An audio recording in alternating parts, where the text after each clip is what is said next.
Yo, peep game. Time for you to do my wild card picks for the Sunday games, and I'm gonna throw in the Monday game on this one as well. So this is part two. So I'm starting off with the Bills at the Jags, and yes, in the season, I am very aware that the Bills absolutely obliterated the Jags, like 47-10. Ridiculous, ridiculous beatdown. But the Jags throughout the season has become a much better team. They've beaten teams they beat the Niners earlier in the season, and they're in the playoffs. They did get some key wins against some guys. They did win their division, and the Texans are in their division. I think they split it 1-1. Can't fully remember, so forgive me.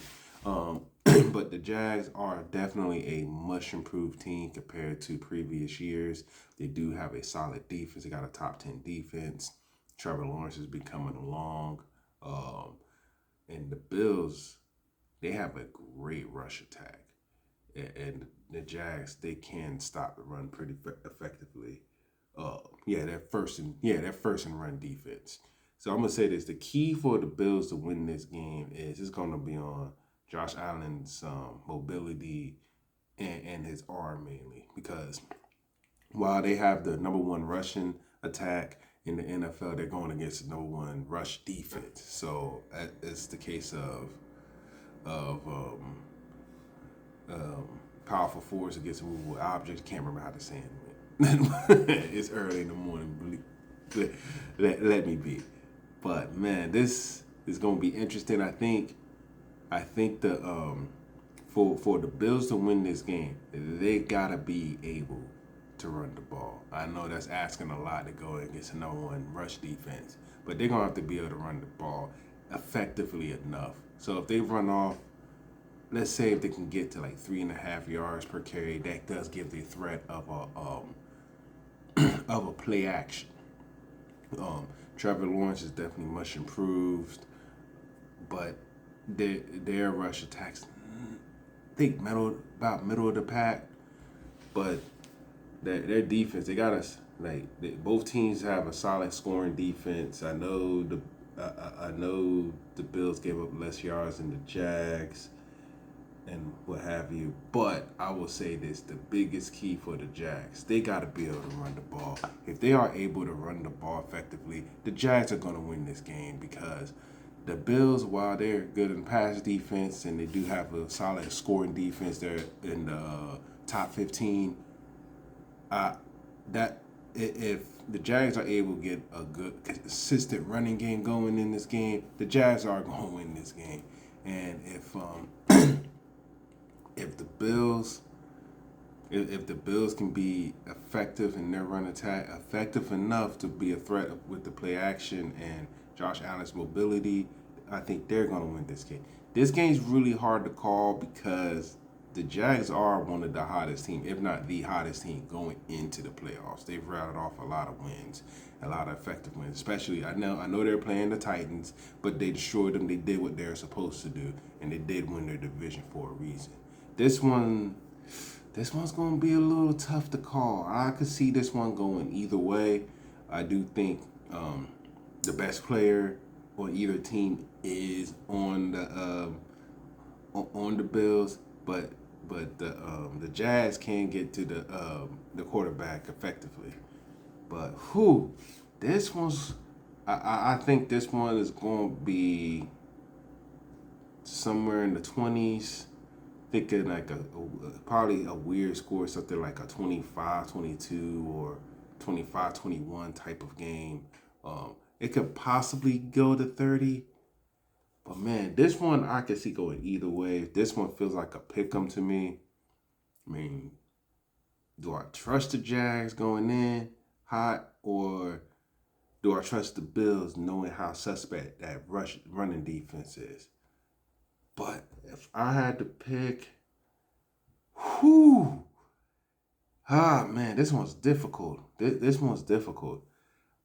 I think I'm gonna have to roll. Man, I think I'm gonna have to roll with the Bills in a close game. But like I said, if the Jags are effective in the run, I don't see the Bills winning this game. If if the Jags can get off like 120 rush yards in this game, I don't see how the Bills could win this game. But I'm gonna go roll with the Bills cautiously, just because I feel like a they have the better quarterback. Even though I think the Jags might have a slightly better coaching. No, it's about even. It's about even. So I'm gonna go with the Bills winning this game 30-27. I think it's gonna be a real close game. And now for this game coming up, the Niners at the Eagles. The Eagles have a damn good defense. They got one of the best secondaries in the league. Their offense leaves much to be desired. It really does. I really don't trust the Eagles' offense.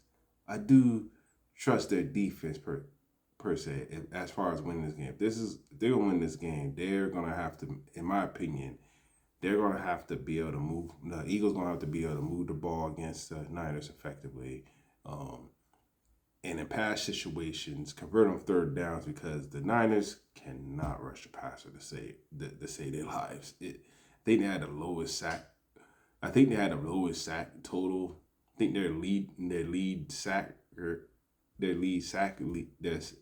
sack leader, excuse me. I think that player is at under 10. Myles Garrett has more sacks than the Niners did this year. But and I do think a lot of the sacks that the Niners were able to convert this season, especially with the injuries to Fred Warner and Nick Bosa and other key players, they've been getting it with coverage. This game, I think, it comes down to coaching, and I think the Niners have a better coaching staff. Well, they're a better coach team compared to the Eagles. The Eagles, on paper, are more talented. They got two dynamic receivers, but the Eagles get in their own way. I don't think the Eagles will be able to run the ball as effectively as the Seahawks did in the last game against the Niners. But on this one, the Eagles, I think, what's going to get in their way as far as if they in winning this game is going to be the offense. Because that offensive line is not really the same as it was last year. They're not as dominant. Saquon Barkley, the Niners are going to sell out to stop Saquon Barkley. I would rather Jalen Hurts, I would rather have Jalen Hurts if I'm on an opposing team throwing the ball compared to them getting a good rush attack. But and on the offensive side, the Niners have definitely come on offensively. I know they lost a tough game against the Seahawks. The Seahawks got the number one scoring defense in the league. So, excuse me. And so, it's going to come down to who's the better coach team and turnovers. Whichever team gets able to get a key turnover or two, that's who's going to win this game. And the Eagles can create turnovers. The Niners can too, but not as effective, in my opinion, as the Eagles. But having said that, I am going to go with the Niners because I trust their coaching staff and their play calling a bit more than I do the Eagles, especially offensively, But yes, the Eagles got a great defense, really damn good front four, and they rotate those players. It's like 6-7 players rotating on passing and rushing downs. So we shall see what's going to happen. This is going to be a very interesting game. I have it Niners 27, Eagles 21. That's what I'm rolling with. Okay, so next game, the Chargers at the Patriots. Man, the turnaround that the Patriots made was instant. Like last year, they were trash. I do feel a little bad for Jabbar Mayo. He was kind of in like a no-win situation. The only way I think he would have been able to keep that job is if the Patriots were able to like knock on the door of the playoffs. I don't think you're firing a coach if they get in the playoffs. That would be insane to do that. The Chargers are much improved. They have a solid defense. Derwin James has definitely looked like a Pro Bowler. He might be knocking on the door All Pro. He does everything for that. He does a lot of things in the coverage for that defense. Run support, opportunistic as far as getting turnovers, knocking the ball down. He's not like a great range safety, but he's a really solid safety especially for what the Chargers do.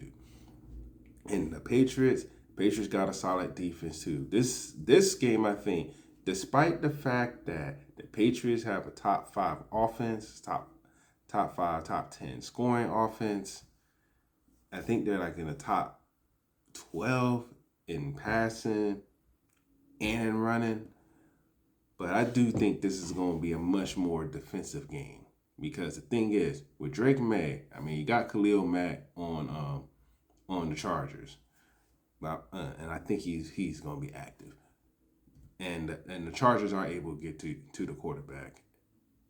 I think this is going to be a defensive game. I don't see either team getting in the 30s, and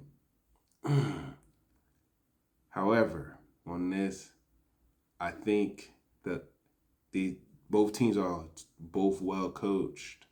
I know the youth of the Patriots compared to the vet leadership of the Chargers, but I think Gonzalez is going to follow Keenan Allen everywhere. But I do think there's going to be a defensive game. I don't see either team getting above 30 in this game, but I am going to roll with the young boys. I'm gonna roll with the Patriots on this one.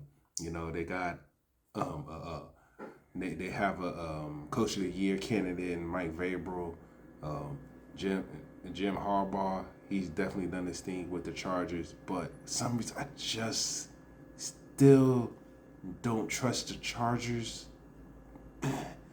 It's tough to call. The fact this was kind of their year to be able to win the division. The Broncos came on strong with a great defense, but I think I'm gonna go with the Patriots winning this game. Something like 21-17. That's what I think it's gonna be. And for the last game, the Monday night game, the Steelers at the Texans. Whew. The Steelers won the division on a thriller on a missed field goal. They were a made field goal away from the playoffs. You know, and that ended. And man, that was a bad kick. That kick that wasn't close from once it came off his foot. That thing just came up and shot off to the right. But man, Now, I know I said I think the Chargers and Patriots game is going to be more defensive. This one, I truly think is going to be, it depends on the defense. Texans got a top 5 defense this year. They are relentless. They got one of the best corners in the league. I think he's going to be following DK Metcalf everywhere. Aaron Rodgers, I know that man old. I know that man old, but it's still Aaron Rodgers. He can still pull a rabbit out the hat, especially, you know, with him being an older quarterback. They're going to be inside because they're playing in Houston. I think the Steelers have one of the oldest defenses. I know they got the most expensive.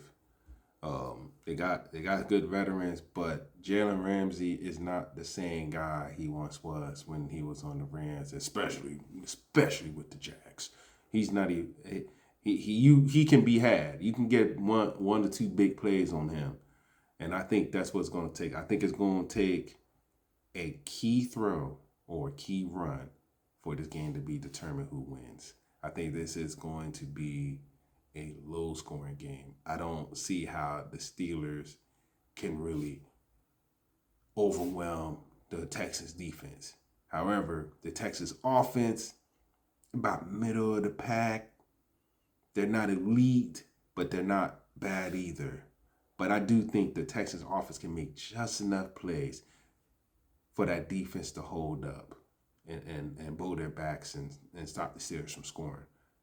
But having said that, I got this game. I think it's going to be, I think the score is going to be 20-13 in favor of the Texans. Be easy, everybody. Enjoy the game, rest of the games. Hopefully all these games are good. Be easy. Deuces.